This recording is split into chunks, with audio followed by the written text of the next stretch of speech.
کوئٹہ میں وزیر اعلیٰ بلوچستان میر سرفراز بگٹی کی زیر صدارت اقلیتوں کے عالمی دن کی مناسبت سے چیف منسٹر سکریٹریٹ کوئٹہ میں پروقار تقریب کا انعقاد ہوا۔ وزیر اعلیٰ بلوچستان نے اقلیتی رہنماؤں اور بچوں کے ہمراہ کیک کاٹا۔ پارلیمانی سکریٹری اقلیتی امور سنجے کمار اور دیگر اقلیتی نمائندے تقریب میں شریک ہوئے۔ تقریب میں ملکی سلامتی اور استحکام کے لیے خصوصی دعائیں کی گئی۔ تقریب سے خطاب کرتے ہوئے سرفراز بگٹی کا کہنا تھا کہ اقلیتوں کی ملکی ترقی اور ہم آہنگی میں نمایاں خدمات ہیں۔ اقلیتوں نے ہمیشہ وطن کے دفاع اور استحکام میں کلیدی کردار ادا کیا۔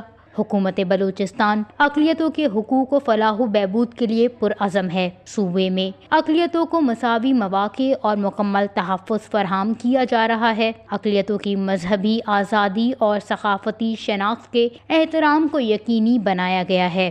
اقلیتوں کے مسائل کے حل، ترقیاتی منصوبوں میں شمولیت حکومت کی ترجیح ہے۔ وش نیوز، کوئٹہ، بلوچستان۔